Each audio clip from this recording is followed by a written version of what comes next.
Hi, friends. Welcome to another episode of The Everyday Grind, where we have short conversations on solving common challenges that we face every day, share our experiences, learn from each other, and stay aware of events going on around us.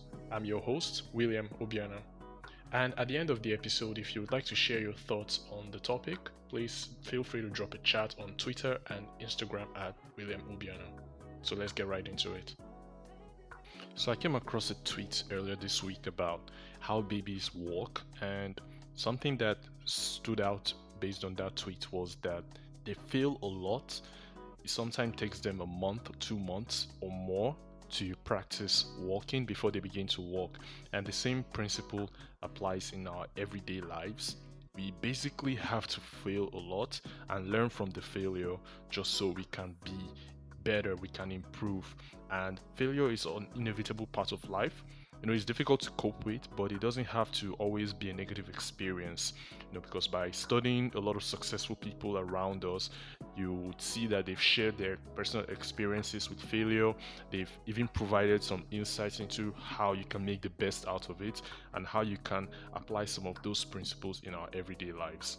So in this episode, we're going to be discussing, some of the benefits of the failure, some strategies on how we can deal with it, using it as a sort of opportunity to help us improve and get more creative, and also the role of it in our everyday lives. So why failure can be a painful experience sometimes, it can actually provide significant benefits. For example, when we fail, we are forced to actually confront our limitations and see where we are not very good at something. And we are given this opportunity to learn more about this part of our lives and how to improve on our mistakes. Now, over time, these experiences can help us to actually develop a thick skin. We tend to have a growth mindset as a byproduct of that, and it will also allow us to be able to approach challenges with a more positive and adaptable mindset, because you have seen this before.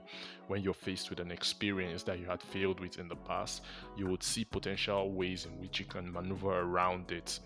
And living in the current society that we are in currently, we'll find ourselves that things are not so easy.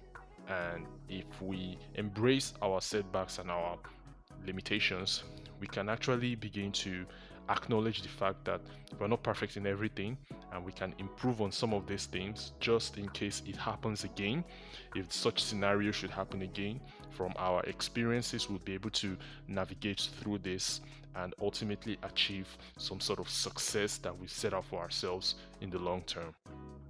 Now, one of the strategy for dealing with this is to reframe it as an opportunity to learn. Every experience that we go through is an opportunity. There is neither a good experience nor a bad experience. There is just an experience.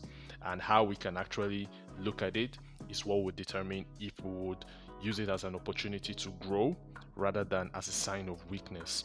Now, this involves reflecting on ourselves and on the circumstances deeper, identifying the parts of us that are inadequate that we would want to improve upon, or the parts where we can outsource those inadequacies.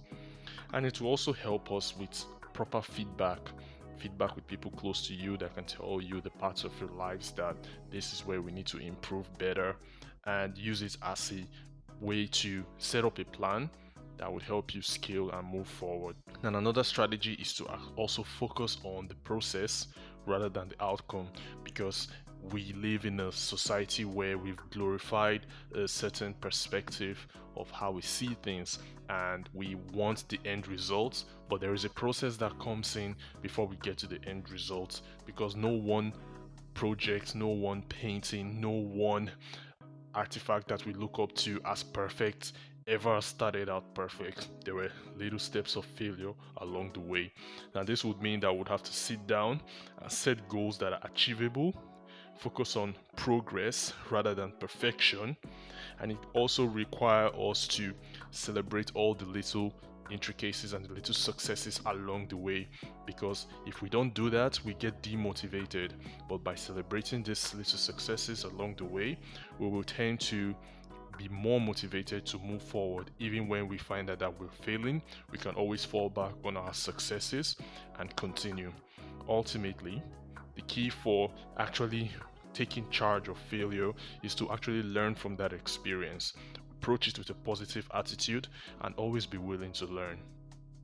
Now, sometimes there might be prolonged phases of failure that can tend to be very demoralizing. And when we experience, these feelings towards a long bout of failure before our first success, most of us would quit. There is so many instances where there are potential people out there who could have been something, who could have made something, but would have stopped along the line just because they failed too long, because it can get very frustrating. It's very disappointing. There might be some shame around it. Maybe some people might shame us for failing and make us feel like we are not perfect in any way, in which we really are not. However, these emotions are just emotions. We can use these emotions as fuel to actually improve and make us explore new ideas. So instead of actually like dwelling on the failure for too long, we can use it as an opportunity to tap into our creative side of things and try to develop new paths, new ways, new strategies that could actually help us to get something or put something out there that has never existed before. But essentially, it's also a way to actually humble ourselves and use this as a way of personal growth, professional growth, and development. Now, society is built on innovation, and innovation is all about taking risks, and taking risks makes you open to failing. So you can see that failing is actually an inevitable part of progress in society. And this is what many successful people have accepted because they have failed a lot. They keep trying and failing and trying and failing. And just because you're open-minded and open to growth, just because you're looking to achieve your dreams, it means you're embracing the fact that you are going to fail along the way. And it's okay.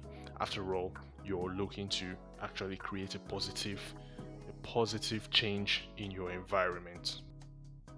Overall, by understanding the benefits of failing and adopting effective strategies for dealing with it, you will find that you are not only going to survive in a rugged environment, but you would also thrive in the face of challenges and setback.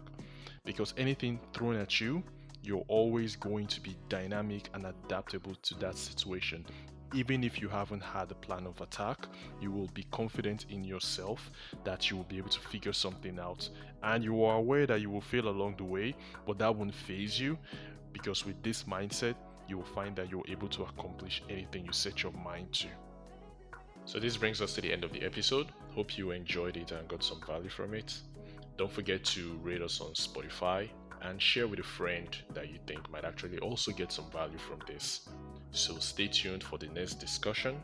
Until then, take care and bye bye.